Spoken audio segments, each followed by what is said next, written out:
as a Yemenite Jew, I can tell you that the name itself is not the devil, is not a pagan idol, is not the moon god, as evangelical Christians have been propagating for decades. This is a very, very sick cult, by the way, and their idiocy is quite redundant. I mean, I can't even imagine if people would actually teach themselves these things and flatter themselves with these things, and at the same time claim to support Israel, when in actuality in Israel we say Allah, we say Yallah, we say these terms, these phrases are understandable to our understanding, that they are not in any way, shape or form to what they say, to what evangelical Christians say is basically the devil. No, we understand what the name Allah means, what it signifies. Take the dictionary of the Hebrew language. I take the dictionary and I actually took the name of God, which is, through etymology, is the three letters Aleph, Lamed, Veh. Basically, I wrote it down. I know I don't have the whole thingamajigs on. You get the idea. So basically, Aleph, Lamed, Veh. This in Hebrew means, well, without the, we'll see, that's the thing. Without the vowels, because the dots, the nikud, the dots, or the vowels right here, these are vowels beneath the letters, indicate how the word itself is to be pronounced. So I'm going to block these right now for a second, but I'm going to show you.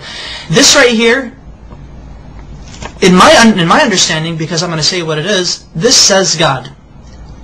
Elah is God in Hebrew. Now, with these two right here, with these two vowels, this is the Fatah Sagol, Fatah Sagol. This would indicate that this would turn the word God, which without these vowels it would be God, Elah.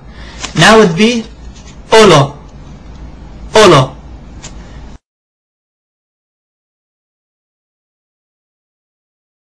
Olo means a curse, an oath, or a covenant. Christian evangelicals love to use this. They like to say, but you see, Allah, with these vowels, indicates that Allah is a curse. Therefore, the Muslims are worshipping an evil God who was a curse onto humanity. These evangelical Christians, they're nutcases, they're nutbags.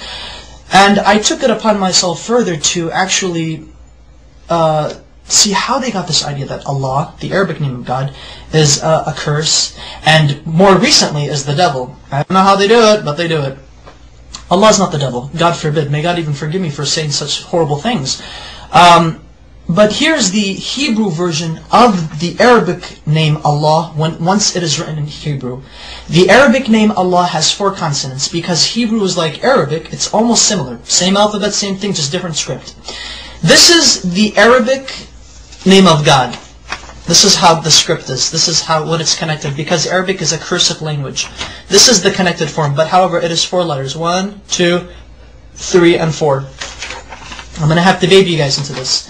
Now this is the name of God, Allah, in Arabic, but broken up. So that way each letter is given its position. This is Aleph, this is Lam, this is Lam, this is He. So Allah. Okay. Now this right here, Allah in the Arabic script, this is how it would become rendered in the Hebrew rendition. That way, Allah in Hebrew would be Aleph, Lamed, Lamed, He. Okay. Now, how do we get this? Which this right here is, this basically means cursed. And the only reason why this means it's cursed, because of these 2 vowels. There are 7 letters in the Hebrew language that look like this, that have these 3 consonants. There are 7 Hebrew words in the Hebrew language that have these 3 consonants, and they're both the same. How do Hebrew-speaking Jewish people or non-Jewish people know? How do they differentiate? How do they know when a curse means a curse and God means God? Because this right here, without the vowels, this literally means God. This right now, God. This says Elah, Elah. Now with the vowels, it means Olo, which means a curse. This right here. I'm actually going to write down the proper Hebrew name of God with the correct pronunciation. This is how we know. This is how we could tell when God is God, and when the letter represents, or when the word is God, or when the word means curse. Okay. There we go. Notice the symbol, notice the vowels. This becomes A, and this dot right here, the holom, it becomes Alo. Alo. Olo, and Alo. Olo, Alo. Can you see the difference? This right here, though they have the exact same letters, Exact same letters. Everything is rendered the same thing. However, the use of vowels in the Hebrew language allows us to make distinctions between the understandings of what the words mean, what they imply. This may mean curse, but this at the same time may mean God. Okay, that's fine. In Arabic, God can also be written without using two L's. So it could actually be Alif, Lam, the He. So, Ilah, which is the exact same thing as Allah.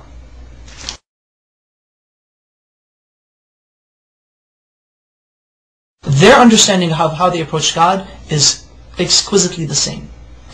We do not share the system of belief with Christians that they and us worship the same God. No, we do not. So help me God. But Christian evangelicals do not worship the God of Israel. They do not worship the Islamic perspective of God. Maimonides, one of our greatest philosophers in Judaism, as well as a religious philosopher of Judaism, has quoted extensively in his beautiful Igeret Tayman, or the Epistle to Yemen, in which he was basically teaching and basically answering many questions brought forward to him. The Jews of Yemen asked, what is your position of Muslims? Are they considered idol worshippers? Are they considered paganists? And Maimonides said, the Muslims, the idolatry has been removed from their hearts. A Muslim does not know idolatry, he does not know paganism, he has no form of whatsoever of any grain left in his heart.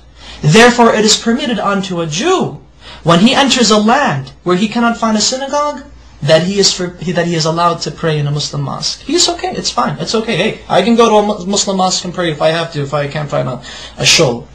However, Maimonides says, be careful.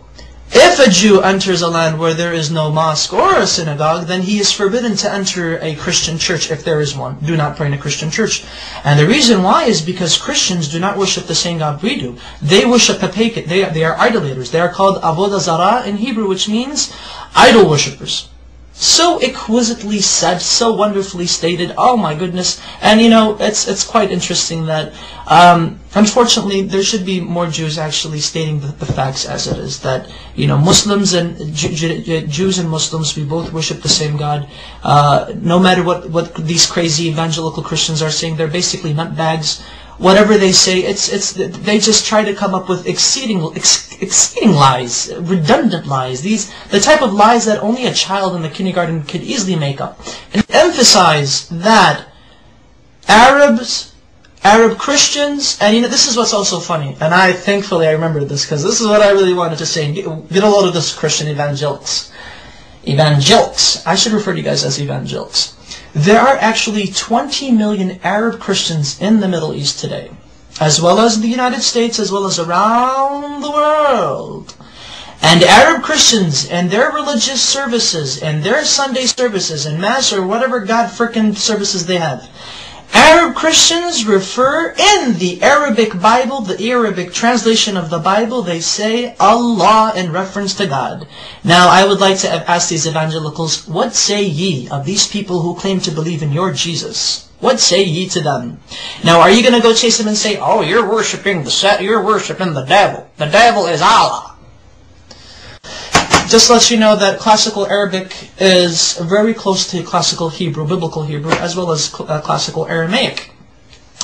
They all tend to agree, they all agree in unison that Allah, Hashem, Allah are, through etymology, which is the study of the root of words, have come to unanimous agreement that Allah is the perfect Arabic name of God, that it cannot be made into a male. Through its perfection, it cannot be made into a male gender nor a female gender. Rather, it is a neutral personification, not personification, but rather a neutral attribute to God. Such wonderful history.